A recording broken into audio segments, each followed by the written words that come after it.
a few minutes for everyone to trickle in. Thank you guys for joining us today for our vSimple webinar on RPAs, or Robotic Process Automation. All right, give everyone a little bit of time to get through. I know some people, different time zones, might be coming back from lunch, so just give them a few minutes here, and then we'll start to share here. So again, welcome everyone today. We'll talk about robot processing automations here, or RPAs as it's commonly known. We've just come out with that here in the vSimple platform. We'll show you how we can apply it in your current workflows or workflows that you're looking to build. So today we'll go through that and show all of that for everyone. So intro again, RPAs. We'll talk about what RPAs are, common use cases, and we'll go over a demo of what we've done to an ERP that APIs weren't present or available at the present time, so that we could connect directly there and erase some menial task or repetitive tasks that people had to do in the meantime. Okay, what is an RPA? So like I said, robotic process automation. You may have seen recent updates about VAI's agentic capabilities expanding into browser automations. This allows VAI to help automate steps in other softwares, creating records, retrieving data, or anything else that you may need. So we could go into other third-party softwares, get data, enter data, and then retrieve data and bring it back to vSimple if needed all the way through. So I wanted to start with the demo just so to give you guys an idea of what that robotic process automation would take place here in vSimple. So what we did here is we connected to an ERP software called Odoo. Odoo has different versions, and when they come out with a new version, the API is rendered inoperable. Depending on the version that you have, the APIs change. So what we ended up doing is creating an automation that triggers the RPA at a certain point in the process in order for us to go into an Odoo record and create a sales order. So this is a repetitive task. At a certain point in the process, a human would have to go in and create a sales order within the Odoo software. All of that data is already stored in vSimple. A lot of our users and a lot of our clients already have data that's stored in vSimple that's they're just simply rekeying into third-party softwares, whether it be vendor portals, OEM portals, or ERPs. So what we would do is work with you to set up a automation here. So in this one, if it hits a certain status in the workflow, and that would be for every record, we would action it to go ahead and launch the browser automation there. In vSimple, we would go ahead and set up a automation like we were talking about here. This automation is set up to trigger at a certain status, and then the action would be to run that browser automation. Now, that browser automation that we create with you and your team would walk through each step in the process, and we're going to use deterministic code to ensure that there's no hallucinations there, or they're not clicking the wrong button. So we would work with your team to record a step-by-step process and write code in the background to ensure that the right buttons are getting pressed, the right data is getting entered into the third-party software there. So once that triggers, our system will then go ahead and we'll open a new browser, would go ahead and do the work on your behalf based on what we've recorded, what we've told the system to go ahead and do. And it would always bring back that data to you to keep the human in the loop. It would always bring back whether it's successful or not, and whether it was successful or not, it would come back and bring a recording of everything you did. Here, you'll see the recording of the RPA going into the Odoo software, creating a sales order, entering the data that was in vSimple into that sales order, and then bringing that data back within the platform, as you can see here. We brought back the ERP order number and the link to where we went and logged into that SO there. So again, that ERP did not have a native API connection that we could use with the version for a client. And we went in and created that sales order on behalf of the client there.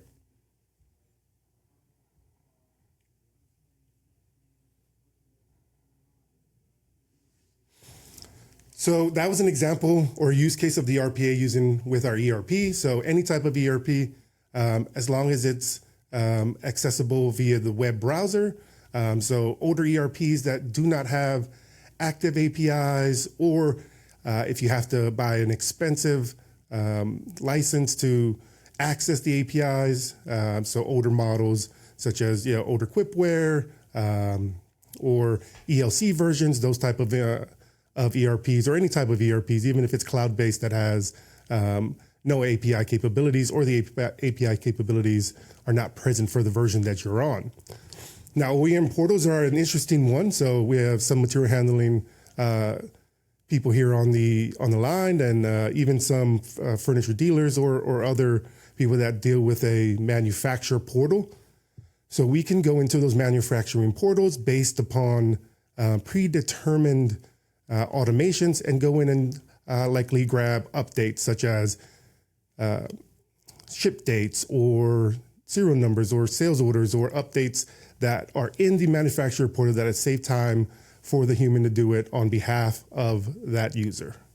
So OEM portals are a good one to think about, and also vendor portals. So vendor portals, we can go in there, grab acknowledgments from vendors, grab ship dates again, and also use the automation to trigger that on a periodic basis. So if we're going in and checking the status of an order every 2 days, we can use the automation to do that. That'll save time for a human across the board. So if you did that across 100 orders, you would save that time, every day to go through and check these orders in the vendor portals. So I know this is, something that can pique everyone's interest. What we wanted to do is open up the line to questions for everyone to ensure that, we can answer some questions, maybe use cases that people may have within, their usage of vSimple, or if you're not a vSimple user, just capabilities of our platform and the RPAs.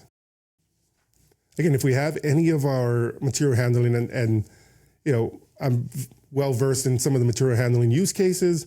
I just talked to a client earlier today about possibly logging into an OEM portal and creating shipping letters for items that are shipping outside of their territory. That saves times. Or one of the big ones that I'm working on with a client is looking into vendor portals and assessing on a record if there is a vendor acknowledgement present. If a vendor acknowledgement is not present for appeal that has been sent to a vendor, go ahead and run the RPA, go ahead and either send an email to that vendor or log into that vendor portal and try and garner a ship date or any type of update on that PO, and then report back to the coordinator of record there. We're also working on quoting with sales teams to go ahead and log into quote portals such as SRA and then other OEM specific quoting portals. I think one of the questions was, do you need a license, a brand new license? And the answer to that was you would have to check the terms of services of your contract with that provider.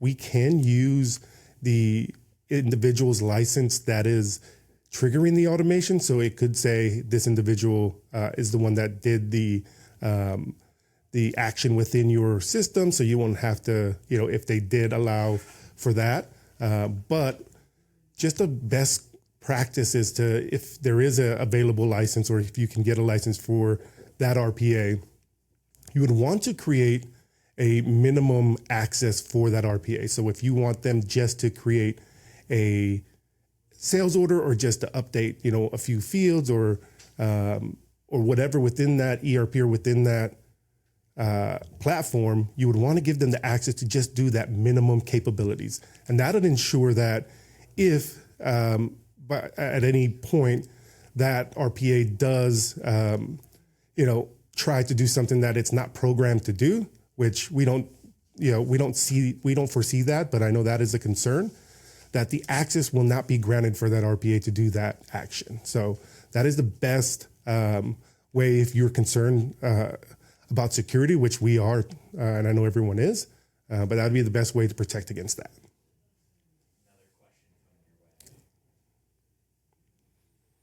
So the question is, several of our vendors utilize UPS or USPS for small orders. Could the RPA log into the portal and then take a given tracking number and report that tracking back? Yes. So we could use that. And the nice thing about that is no license is needed. We can log into the UPS or FedEx or the United States Postal Service website, type in that tracking number. As long as that tracking number is available, whether it's available in a data set within vSimple or it's available on a document or an email that you've uploaded to vSimple, we can go ahead and run an automation to grab that tracking number, log into or open a new web browser, go into UPS, FedEx, or the United States Postal Service, track that package and bring that information back to you.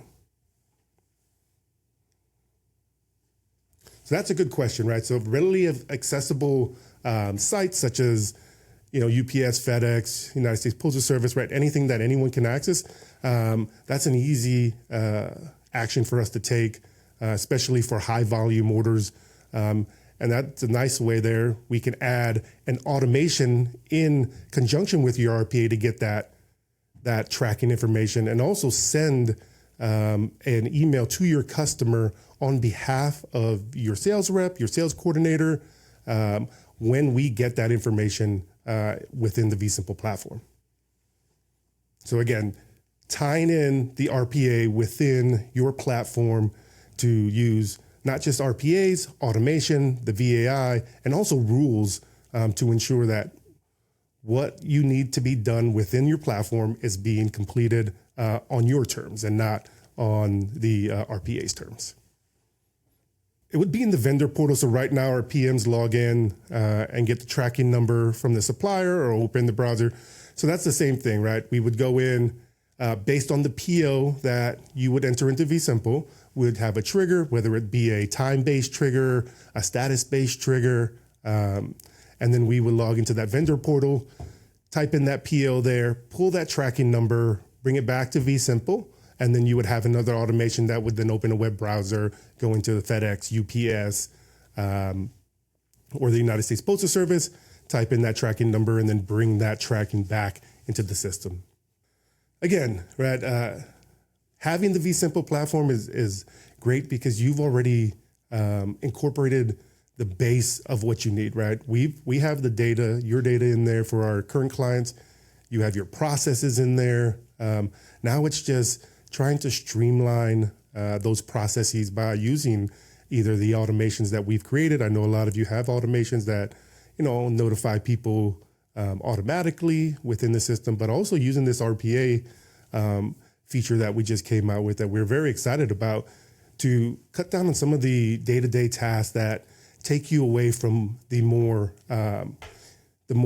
focused tasks that you need to do, right?